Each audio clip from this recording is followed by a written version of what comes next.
Hello and welcome to another episode of Do Not Fade This podcast. My name is Joshua Reimer, joined by none other than the man, the myth, the legend, Jared Block. Jared, how are you doing on this fine Monday afternoon? Yeah, we're sweating NBA day games today, MLK Day. So games are a little bit all over the place. Injuries are all over the place. We're starting the week off with I looked ahead of this week and there's like 7 or 8 games every single day. So it's one of those weeks as we get closer to the All Star break. NBA All Star announcements came out for the starters, so we'll talk about that where it's applicable on the show as well. Again, I think we ended the week by saying that we hope that we can turn things around, and unfortunately, we just got our ass kicked like the entire weekend. So Yeah. that's just what happens. Sometimes you got to take the ebbs and the flows. We're looking to start the week off hot, though. Yeah, definitely looking to start the whole week off hot. Like you said, like I was talking to you pre-show, I feel really good with the research process, and it's just one of those. I talked about it last week on the podcast. It's ebbs and flows, right? And you got it's kind of just like that the whole NBA season. You have up moments, you have down moments, and it's just like a down moment right now. So you got to keep the blinders up a little bit. Got to remember to just trust in the research process and keep on going. And so that's what we're going to do. We're going to keep on going and cover today's slate as we already have for the first 3 games. But we got 6 more games remaining. So excited to talk about them with you, Jared. Anything else you want to cover? If not, let's get into some injuries. Yeah, just note that if you're watching back or listening live, we'll cover some stuff here as there are 2 games with some nice implied team totals that start in about 40 minutes. But a lot of what we'll be focusing more on will be the night games. For sure. All right. Go ahead. Start covering injuries. All right. So initially, we just found out that Cooper Flag is going to play today, but we do have a lot of injuries on the Dallas side of things. Gafford, Washington, D'Angelo Russell, Davis, and then the guys that have been out all year are all out for this game. So just note that Flag is now in. He was questionable earlier. We also got the news that the Knicks will start Jalen Brunson and Josh Hart for this game. They will not be missing in a strong matchup there. More news. We I think the biggest question mark on the slate is whether or not Joel Embiid and Paul George are going to play. They are technically listed as questionable, but neither of them attended shoot around this morning. That's concerning, obviously. From there, a scary type of injury for Tyler Hero, who is now out for the foreseeable future with what I had to look into. And there's something going on with the rib cartilage that he's dealing with, and it's kind of scary. So I think that we'll see him out for a little bit. No timetable to return there. We could see Jalen Green back in action for the Suns. He's technically questionable. He would definitely be on a minutes limit. Devin Booker is still questionable as well. And then I think that's pretty much it in terms of the big injuries. I think you have to kind of wait for Peyton Pritchard news for Boston. We don't know. Actually, we do know that Brooklyn's going to miss a couple of guys, Igor Demon being the biggest one. Cam Thomas is sitting too. So we'll see how that all pans out. But yeah, I think that the big ones that you're looking for, at least right now, if you're listening back to this, Joel Embiid, Paul George, they're both questionable.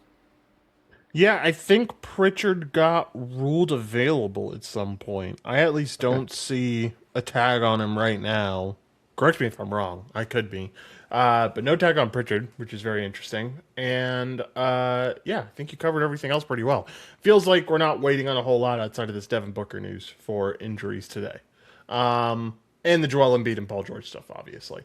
All right. Anything else? If not, let's keep this train moving and go over some implied totals. Yeah, let's cover that because I think we're going to hit Spurs or Knicks right away in this, right? Yes, we hit them right away, right off the top. We talk about the Spurs facing off the Jazz with a 127.5 implied total here. They're 16.5 point favorites as well. Over under is at 238.5. Like Jared said, this game starts in 40 minutes. So we kind of have a tight window to talk about it here. But go ahead. What do you like about the Spurs today? Excuse me. I think that this is kind of a blessing that this game is not later because I think we would have felt it was hard to dissect when it comes to what we could put on the big board, what we could trust for player props, what we could do with this game because it is a 17-point spread. The total is respectable.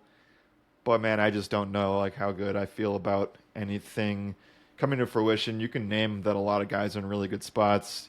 Utah's basically giving up a ton of points to every position except the center position, and even then, it's still below average. So yeah, I think you can say that there's a lot of good 3-point scorers here. Like they still don't have Vassell on this side, but Champagny and Keldon Johnson are in good 3-point spots. Harrison Barnes, another good 3-point spot from the corner. Uh, Utah is just basically the worst team in the league against the wing position, and I think that that's noteworthy, obviously. But this definitely feels like a niche market because you could definitely sweat some things out from a first half perspective. At the same time, this team's just really healthy, and I just find it tough to trust though. Our optimizer, I will say, out of all of the games that are still left, I mean, it does have De'Aaron Fox in a respectful light. Yeah, not all that shocked. It's going to have almost any point guard against the Utah Jazz in a respectful light just because of how bad they've been against the position this year. Yeah, I can certainly get behind some stuff. I kind of feel in the same train as you, though, in that, like, the Spurs team is pretty close to fully healthy, except for Devin Vassell. And when they're fully healthy and they're taking on this bad of a squad, it's kind of going to be hard to, they're 16.5 point favorites for a reason, right? It's going to be Right. hard to nail down exactly who you want here without having a clear guy that benefits from injuries. So, hard spot to cover. I'm fine with kind of staying away from it. I don't know. We know Shimpagny can definitely pop off in these 3-point situations, like with Utah, how bad they are on above the break threes and corner threes too. De'Aaron Fox is obviously a good 3-point shooter. Wemby can shoot it when he really wants to. So certainly plenty of options. It's just good luck picking the right one. It just feels like you are sweating out 3/4 of these guys, and I think Yeah, that the markets are just going to be extremely overinflated given how good the spot is. for sure. All right. If you're ready, I'm ready. We can move on to the next team. Let's do it. Warriors face off against the Heat and have the second highest implied total on the day. They are at 122.25. They are 7.5 point favorites against the Heat. Over under is at 238.5. This Warriors team comes into a good spot. It's a huge pace up spot, like it is anytime you face off against Miami. And while Miami's not necessarily bad against any zone on the floor, they have been allowing a lot of points to guards, point guards, and shooting guards. And it feels like a spot where you can take advantage of the Steph Curry spot overall. Should have a lot of success scoring. I know he was really mad about how Charlotte defended him on Saturday because they used a lot of box and one, and he was criticizing quite a bit, just saying like that's not how you play basketball. That's not real defense. So maybe this is the kind of prove it moment for Steph after that type of game. And I think he certainly has the ability to score a bunch when you have guys like Davion Mitchell and Norman Powell on him. So I really like the Steph spot here. I think that he has to be one of the top plays of the day. Yeah, I would agree. You also get a huge, huge pace up spot. It is easily the most sizable pace up spot on the day for any team. And we also know that Miami's just giving up a ton of not only just points to guards in general, but rebounds to guards as well. And so I do think that that makes a lot of sense when looking at Curry stuff.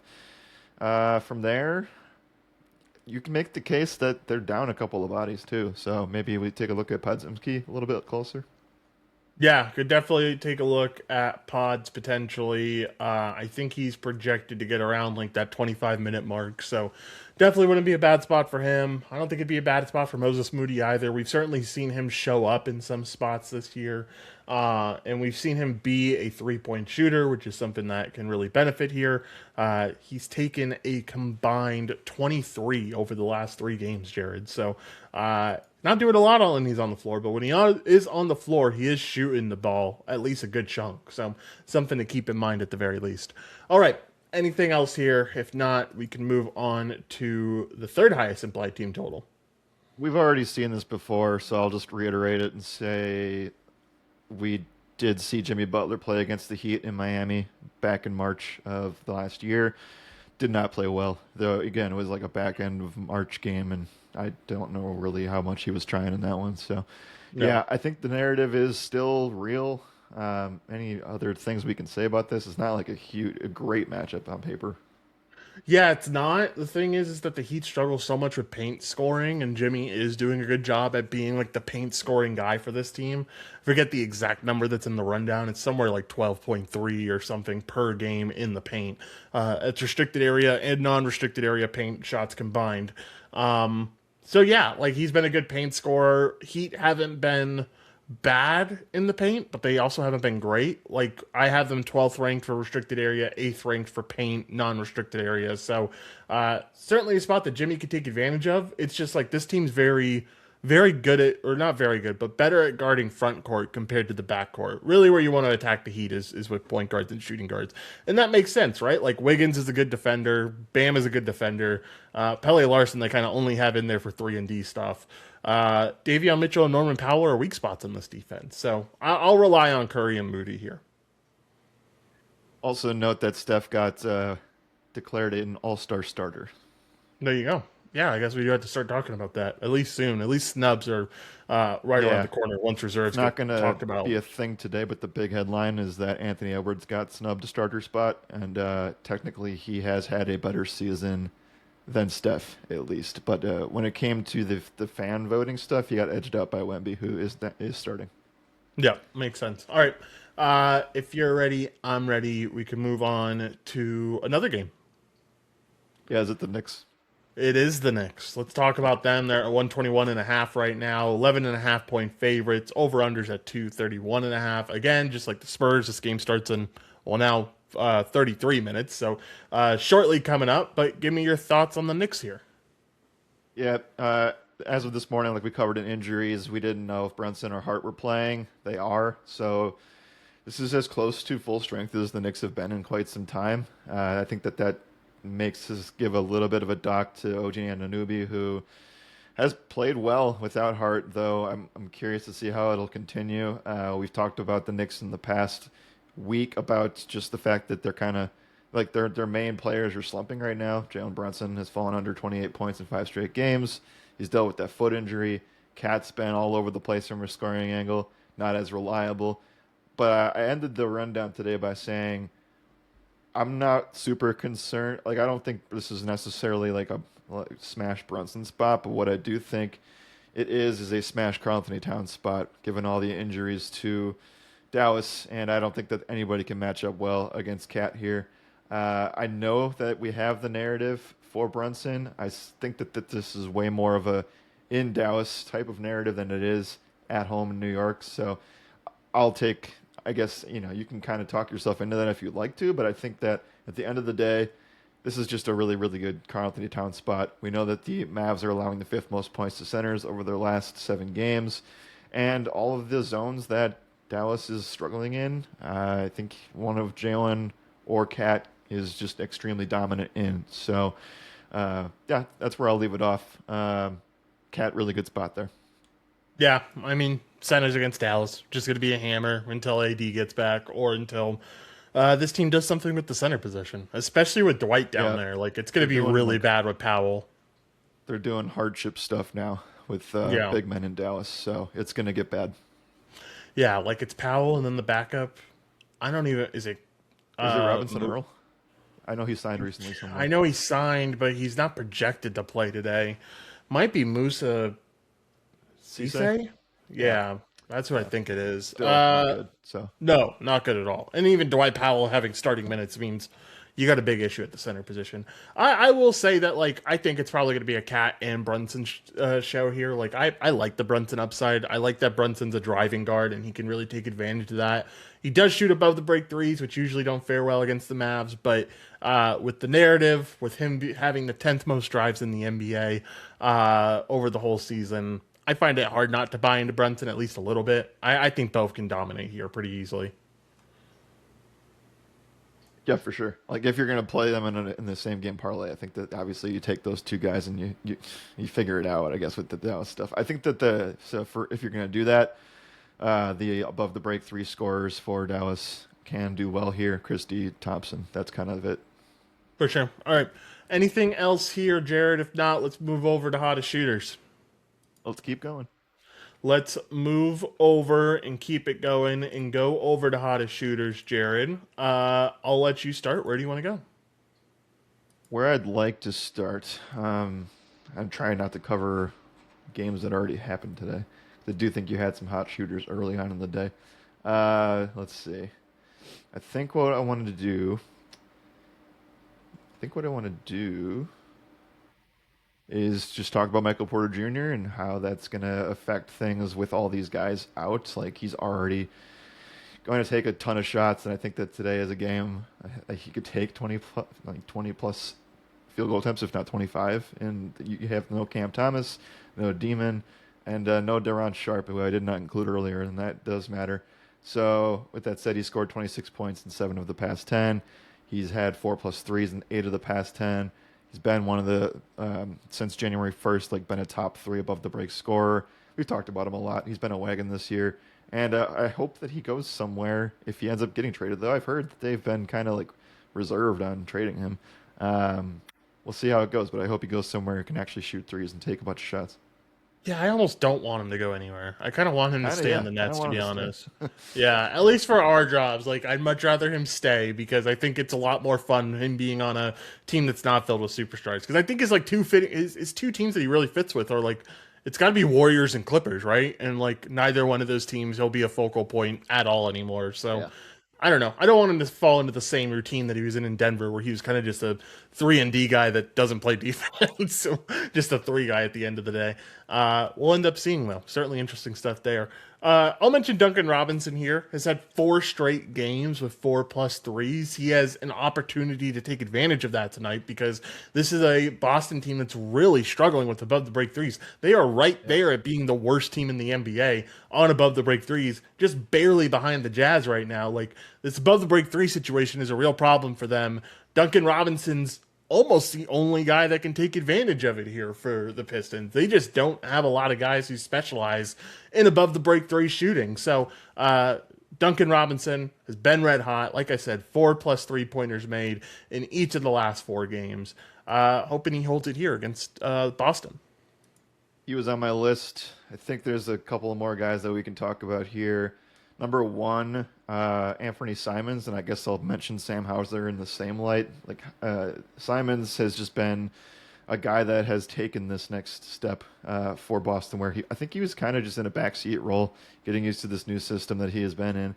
He's had 20 plus PRA in 8 of the last 10, 3 plus threes in 8 of the last 10. So Simons definitely continues to move along here. We'll just mention Hauser briefly. He hit 10 threes in the last game, and I think he's the only guy to score in the NBA history. I think I saw this 30 points, no 2-point attempts. Yes, I saw that. Freaking insane type game there. um, Completely out of the blue from him, too. Last guy I'll mention is D Book. Devin Booker has been one of those consistent shooters recently. He's had 24 plus points in 7 out of the last 10 games. He's also really been factoring in from an assist angle recently. He's had 8 plus assists in 4 out of the last 5 games as well. I think it's kind of hard to find out what you want from this Phoenix and Brooklyn game a little bit later on in the slate, but I think D Book does end up being one of those solid contributors if he ends up playing. We'll see if he ends up playing, and that'll definitely change a few things around based on him playing, based on potentially Jalen Green coming back today too. So lots up in the air for Phoenix, but D Book has been consistent when he is on the floor. Yeah, another note on the Phoenix stuff. Grayson Allen could have been mentioned here. He's hit 4 threes in 4 straight games. He's kind of just taken over. He's kind of just like, I would say, not made Colin Gillespie irrelevant, but it was definitely a shift in how they're approaching that and how the rotations have been going. And Grayson Allen's closing and getting hot from 3 again. So that can change in the blink of an eye if Jalen Green comes back and starts playing 20 minutes. Yeah, it's kind of just all over the place there. Yeah, for sure. All right, what else you got here? That's it for this. I think Cade Cunningham's kind of just been like he's missed a couple games and kind of all over the place. We'll talk about him and hopefully in some capacity as we move forward. But yeah, I don't really see much here. Anthony Simons is another guy that I think should be brought up. Yeah, like I brought him 14. up. Oh, okay, perfect. You're doing your thing. But Yeah. I brought him up. Nice. Okay. Anything else? If not, let's move on to round table. Let's do it. Let's move over to round table. For those who don't know how it works, Jared and I go over some of our top plays in different statistical categories. Those categories are points, rebounds, and assists. We'll start out in the points category. Where do you want to go, Jared? Yeah, something we kind of already mentioned the Utah stuff. I could bring guys up there, but again, you kind of have a risk of falling short in some spots.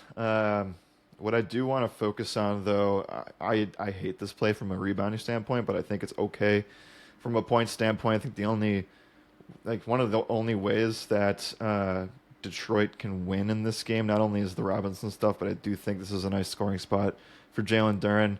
This is like one of the only places that Boston is struggling from a points angle. They're giving up a ton of above the break threes, don't get me wrong, but it's definitely a spot where I think centers can smash against Kada. So I'll take the Jalen Duren spot, and I'll just use this as a heads up that you should not be playing his rebounds tonight. This is the toughest matchup over the last 7 games for the NBA in terms of rebounds against centers.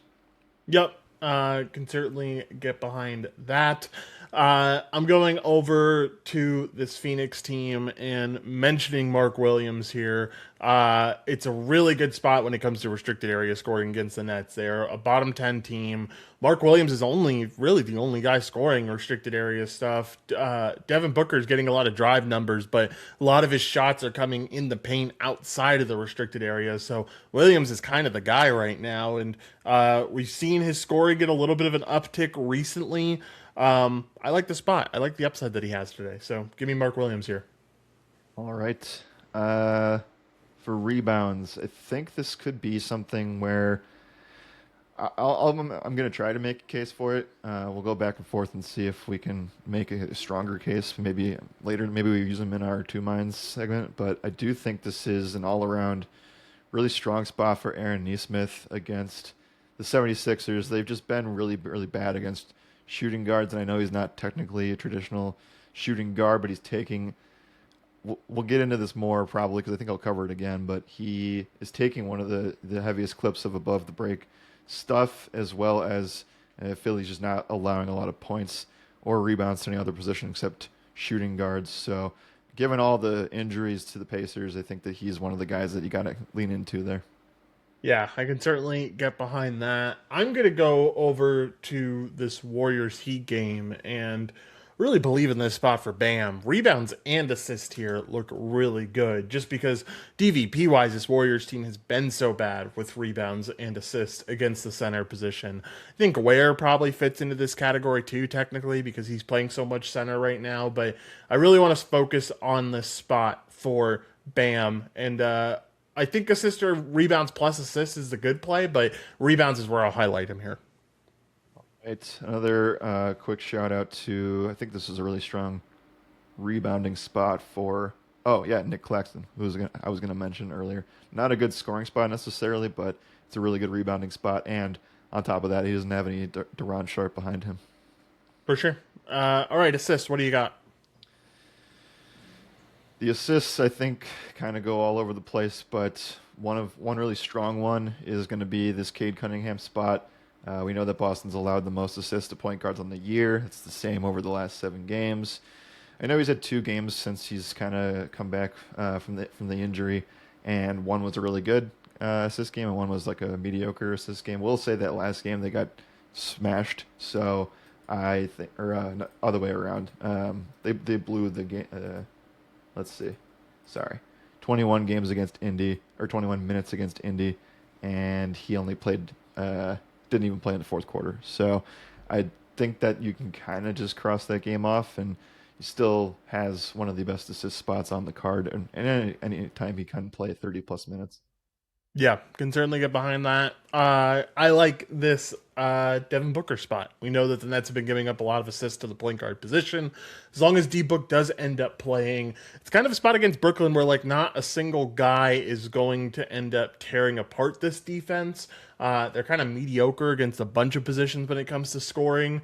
But I think with that type of scenario, it should allow Booker to pass the ball quite a bit. One thing that Brooklyn is doing well is not allowing the point guard to score all that much. So I think this is a good spot for D Book assist. I already talked about it in the hottest shooter segment, how he has been passing the ball a bunch recently. A plus assist in 4 out of the last 5 games. So really like the Devin Booker spot. All right, Jared, you got anything else? If not, let's move over to Two Minds Are Better Than One. We'll just mention in that same light that we just saw Trey Jones have a double-digit assist game against Brooklyn. For sure. All right. Two minds are better than one, Jared. For those who don't know how it works, Jared and I go back and forth, each for selecting 2-player props. Each, we parlays to go those together, with our final goal being for the parlay to have plus 100 to plus 150 odds. So you're going to see some alt lines in there. We played over on DK Sportsbook, but you can play just about anywhere you want. Jared, I'll let you go first. Where do you want to go? We're going to go with Aaron Neesmith. I'll talk more about why I think this is something you can trust, because I know that he's kind of just been really, really up and down, and you'd expect him to be in a spot where there's so many guys out that, and so many guys at his position that are injured, that I think that he has kind of just fallen short of expectations in some regards. So I think this is a spot where he can shine on that angle. Not only is the rebound spot good, but we also know that Philly has allowed the 4th most points, most rebounds, and the most assists to the shooting guard position over the last 7 games. And this has been a problem all year. So I know that he traditionally is not, he's more of a wing guy. And if you can make the case, if you pull up our good friends at Props.cash historical data, the small forward position has just completely smashed against the Philly 76ers over their last 10 games, like 70% hit rate for their markets. So if you want to, I think this is a good example of like a combined shooting guard, small forward type of situation. I think we can trust in Aaron Neesmith here. So we'll go, I think the base number is like 22.5 PRA, but I'm cool with like something in the high teens. Yeah, you got 15 or 20. So your 2 options for PRA. 20's minus 224, 15's minus 850. So don't give you a lot of leeway there. Let's go with 20. We'll go with 20. I definitely don't mind it. Going to this late night game, going with Steph here, I'd feel remiss not to have one of my favorite plays in here. Let's go with Steph for 20 plus points. Actually, let's do PRA, actually, because I think he can get rebounds here. I think he can get assists. So let's go with 30 plus PRA. All right. Let's see.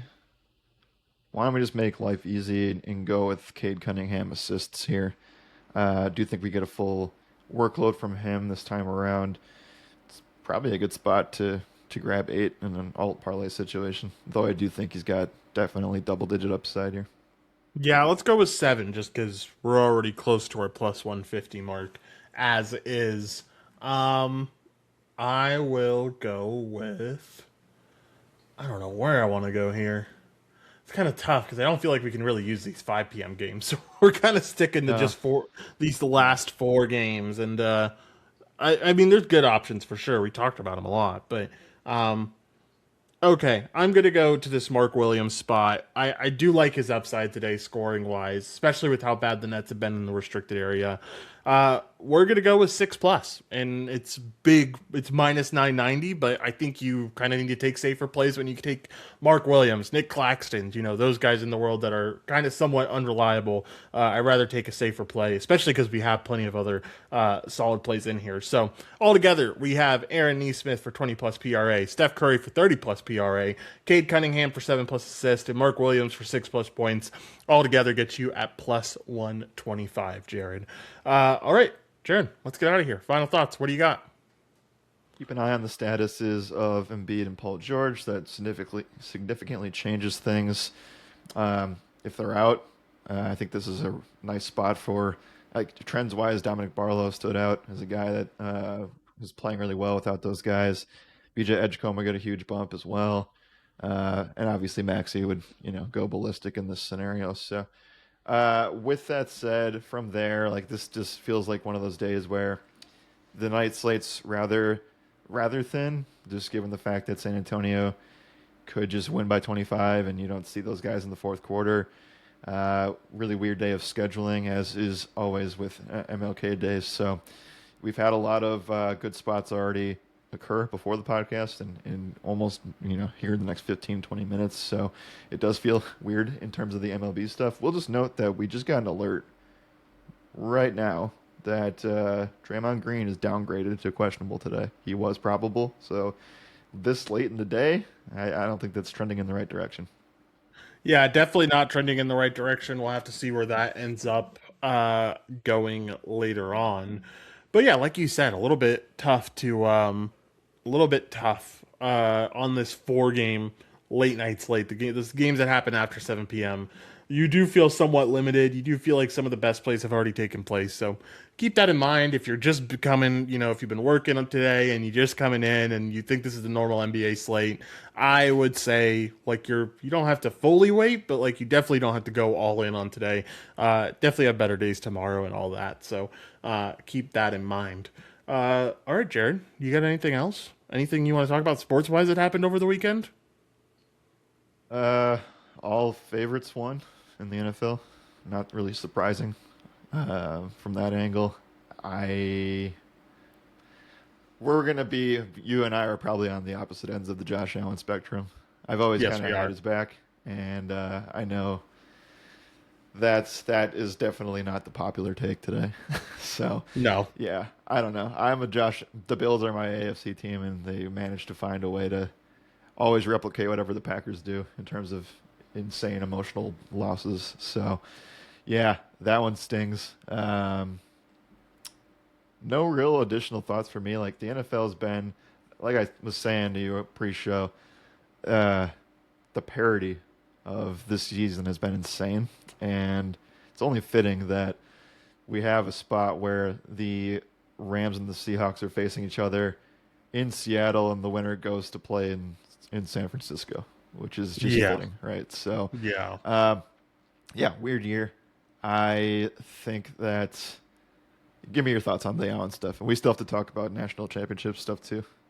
Yeah, I understand he doesn't have help as wide receivers come through, but he also has a tight end that they drafted in the first round in Kincaid. I think he had one of the best defenses of the rest of the field. Like I think I'm not I'll saying give it's you that his one. fault. I'm not saying it's his fault necessarily. Like I don't like he talked about it being like he thought he let the team down. I think he did everything he could.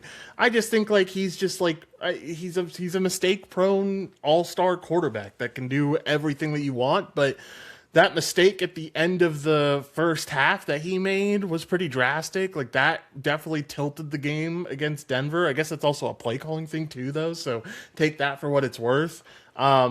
I think that at the end of the day, this is something that you mentioned on Sunday, maybe I don't remember Sunday, but and it's something you mention every year on the podcast. It's like there's 3 to 5 plays in every game that you can isolate and say like this is the reason this team won or this team lost. And I think that's what you come down to again in this game, and that's kind of just where you're at. And I don't know.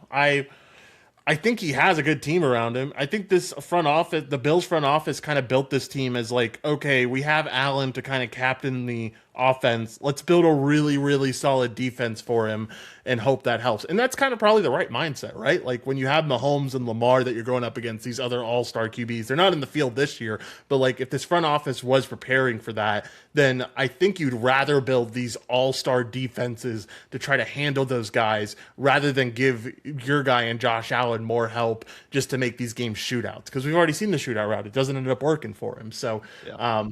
I don't know. There's a lot of thoughts on it. I think McDermott was right to be fired, regardless. I was talking to my girlfriend's dad and just saying that he follows the coaching stuff a lot because he used to coach football, and I was just telling them like at the end of the day, it's exactly like Harbaugh. Like, does he deserve to get fired? No. Does his record show that he deserves to get fired? Probably not. But at some point, the front office has to be like, okay, we need a change in messaging in the locker room and make things. We can't keep doing like repeating the same thing over and over again is obviously not working out. So let's change the head voice and hope that works. And it's kind of just a scapegoat tactic, but I think it is what it is. Yeah, You can only have so many chances, right? And they've been in like 6 or 7 big games here in the last decade, and yeah, I just I think the reason that I get so invested into that is because I do think that it's like this generation's version of Aaron Rodgers. You have the Yeah. ability to get to divisional, to conference championships, and I know Rodgers won his title relatively early in his career. Uh, I don't know if Josh Allen has the like how many big games do you have to lose in order for like you to get over the hump. I think that Yeah. this one was probably the chance. You get the unfortunate Brandon Cooks play, which is a podcast in itself. And Yeah. I think that at the end Insane of the day, stuff. that's probably why I get like too over emotional in the Bills is because I literally have lived it with Rodgers, and you don't take the Super Bowl appearance and the win on top of that for granted. Yeah, I think it's also something where, like on the firing note, that like this Bills team I think every team is starting to realize, like, every team that has these all-star, superstar QBs like Mahomes, like Lamar, the window does not last forever with these guys. It is a pretty tight window at the end of the day. We already saw Mahomes kind of I mean, I don't think the Chiefs' window is closed by any means, but like we're seeing how hard it is for them to keep that window open with Mahomes' contract increasing and the rest of the core getting pretty old and all that. So, yeah, lots of interesting stuff there. Uh, College football playoffs tonight, very fun. Or college football championship tonight, going to be a good game. What are your thoughts as like an outsider that like doesn't follow college football all that much? Yeah, I'm coming into this with like zero knowledge outside of Indiana. It's just defied the odds of everything and all Yeah. expectations. So I just think you root for that side. Obviously, if you're a Miami truther, then you feel really good about that too. Because when I did follow it a little bit more growing up, like that's when Miami was at the peak of what they Yeah. were. So that ages me a little bit. You can do the math there, but I do. I think it's from an outside perspective. I'm not really even like that much of an NFL draft guy either. But you're going to see the number one overall pick in action tonight, and I think that it's only fitting. Like, do you think it's a stop situation, or do you think we'll get some back and forth here? I think that I mean, like the last few years have kind of been a stomp situation. So like True. we have seen that True. like several times the top team comes in and just like pounds the other team. And maybe it's this long window of rest that these teams get that kind of helps the top team end up rejuvenating themselves and I'm not going to say lower team. Miami's certainly good, but like let's not kid ourselves. Miami has had their holes all year long. They barely got in, and yeah, I think most likely Indiana stomps. It's kind of just like a destiny team right now, where like they've gone 15-0. They're going to be the first team to go, or they could go 15-0 tonight. I think it's the first team that'll get to that point with all the games they've played and everything, and yeah, it's exciting. I honestly, and I will be non-biased with my research process, but I hate Fernando Mendoza. I think he's like going to be one of the worst first-round busts we've seen since like Leaf and like those type of like I think he's truly like going to be a terrible I don't think he's a good QB whatsoever.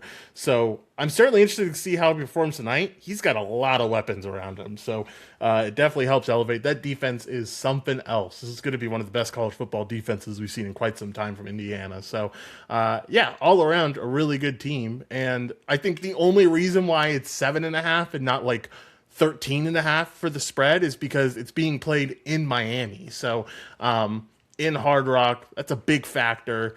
I think a lot of people are trying to build up the fact that Mendoza is having his homecoming too. He came from Miami, but like I don't think anyone cares about that. I think, like you said, like Miami is like the echelon of college football, at least for most people, like in their 30s. Like that's where they know college football from, and it was always a big thing back in the 2000s. And they have a chance to rekindle something. So I don't know. Lots of interesting storylines, lots of fun stuff.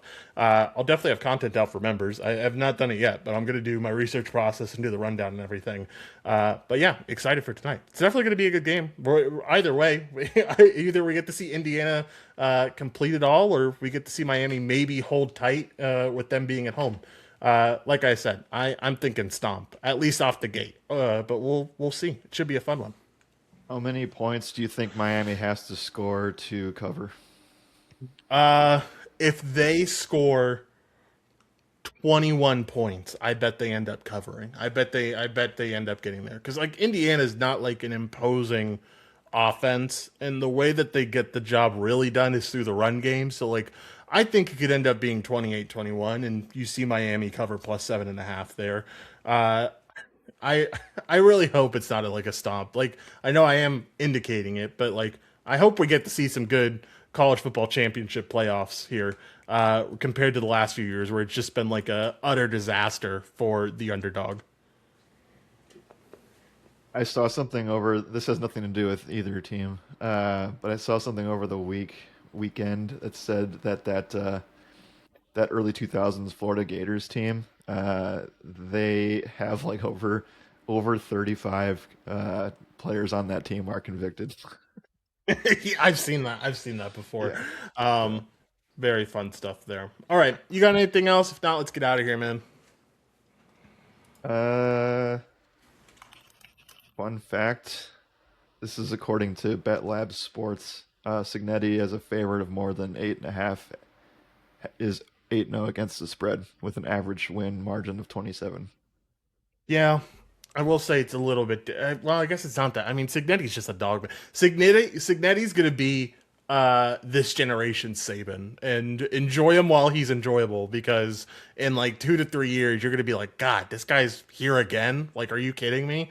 Signetti's a dog, man. He's like that. He has that real like fuck you mentality, kind of like Saban had, and it's a lot of fun to watch until it'll get boring with all the winning. Um, Dude, have we not? Did it happen on the day after we podcasted? I don't mean to keep us here too long because we both have plenty of stuff to do. But have we gotten a chance to talk about the Kyle Tucker stuff? No, we have not. Like real quick thoughts. I'll give mine like 30-second thoughts of like Uh, what you think. we could discuss. I'm sure we'll talk a bunch this season about like what a lockout could look like. Um, I'm not there yet. We got a lot of that because I think a lot of that's reactionary early on, and we haven't even played this season. So, what I so there's two parts of this. Number one, I'll say initial reaction is obviously not fun for anybody outside of the Dodgers.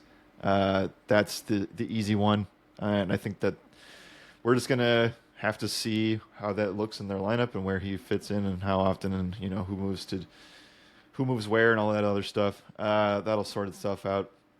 I do think that the biggest how do I want to go about this? I told you, I asked you on the pod last week if you wanted who you wanted more, and I just think that we have not seen Tucker be healthy for a very long time, and we saw in the worst stretches of the Dodgers season last year is when they had a bunch of injuries and Muncy went down and Mookie wasn't right, and I think that they will obviously be there in September and October, but we could see. I just want to see him play more than 80 games in a year, and obviously you can do extremely well no matter where he is in that lineup. That's kind of my initial thought. Um, monstrous numbers, obviously with Colorado in that division still. Yeah. I so two thoughts come to my mind to just kick it off. One is just like pure baseball thoughts. Like, what do you do with that lineup construction? Because you now have Shohei's a lefty, Freddie's a lefty, and Tucker's a lefty. You're gonna, unless you like jam pack like Teoscar in the four hole and move Freddie to five, which I don't think you're that willing to do. Like that's a really lefty heavy lineup. That's Who has that's to really interesting. sacrifice? Yeah, someone's Who's in there and they're like, because they won back-to-back titles. Who on that team is like, sure, I'll bat seventh. yeah, Where I know exactly. any other team, I'll bat fourth. Yeah. And then like also like do you even feel comfortable putting Mookie at the two anymore? Because like last year was like definitely like a huge slump and like who knows what age does to this year. The top of the lineup is like a really interesting brain exercise before the season of like where things might stand. Um That's my first thought. My second thought is that like I am really scared of what Kyle Tucker looks like here. I think when you got the best Kyle Tucker when he was able to be the third piece on the lineup or the second piece on the lineup. Like when he was batting with Jordan, when he was batting with other guys. I think that's what really kind of struggled with him last year with the Cubs. Is just like there wasn't another bat there to help him out. I know his time that he was healthy, he looked good. But like, I don't think it was the numbers that you necessarily expect from Tucker. So I'm scared. I'm scared of what this looks like for the league too. I think lockout is like imminent, and or maybe this was a good thing. Maybe this prevents the lockout from happening because maybe this unifies teams and saying like, all right, we've got to do something about the salary cap here. Let's figure something out as a group. And even if the Dodgers are the one vote that goes against this, we'll be perfectly fine to figure it out all ourselves. 60 million AAV is insane. He's just not worth the money, and it's just like a pure like, oh, we can outbid everyone. Let's outbid everyone. Like there's no. You cannot convince me that he's worth 10 million less than a guy who pitches both ways in Shohei, or not pitches both ways, but pitches and bats. Like that's what they're saying with this contract, and it's absurd. I was talking to my friends the night of and saying that like he's going to sign either a short-term deal with the Mets where it's going to be like 4 years, 400 mil, or not 400 mil, 200 mil. He's going to sign a medium deal with the Dodgers, like 6 for 300, or he's going to sign a long-term deal with the Blue Jays, and it's going to be like 9 for 360. And to see the Dodgers get the 4 for 240 is just mind-blowing, utterly mind-blowing. And deferrals have to stop. I'm so sick of it. There should never be another deferral contract ever again. I hope they make that part of the new CBA, but we'll end up seeing. All right, I'm done with my spiel. I'm glad I got to rant about it somewhere. Anything else, Jared? If not, we'll actually get out of here this time. Yeah, I wanted to find. Maybe I'll find it here this week because I'm losing it now. I found something over the week that was like came from. I don't know if it's real or fake. It's probably fake, but there was a statement from an unknown Cubs source that said that he just wasn't a locker room guy. Oh yeah, I did you saw see this. that? I Where did see there was, this. like more time on his phone than in the clubhouse or like Yeah. researching stuff. Yeah, so that's a weird one. But yeah, I think for me the last thing I'll say is that it should never have taken this long for the rest of the teams, the big market teams in the league, to get to a point where they're going to force a lockout situation. I think that baseball has just been like this for the last 25, 30 years, and it's only gotten worse. And now it's just gotten to the point where the big market teams are like your Boston's, even like they're just like, this is enough. We've had enough. We can't do this anymore. So Yeah. and I don't think it was like that for the last couple of years. And now you've seen the Shohei deferral stuff, and then now you see this. So it's interesting. And I think at some point here, you kind of wonder if we get whatever the new terms and stuff. How does that look for the Dodgers past 2 years from now? Like, how long does Freddie continue to play at this high of a level? Can Muncy even stay healthy? Is he even in the equation anymore? Mookie, getting up there in age too. You're still going to have Shohei. You're still going to have Kyle Tucker. I don't know. Weird stuff. Weird stuff indeed. Will definitely be fun to keep up with as we get into MLB season. It's right around the corner. I think beginning of February is when pitchers and catchers start reporting. So we're right around the corner from it. Still have plenty of names on the free agency market that we need to figure out first. Here is the guy who's still waiting on Cody Bellinger news, but we'll end up seeing on that front. You got anything else? If not, let's get out of here, man. Now let's get out of here.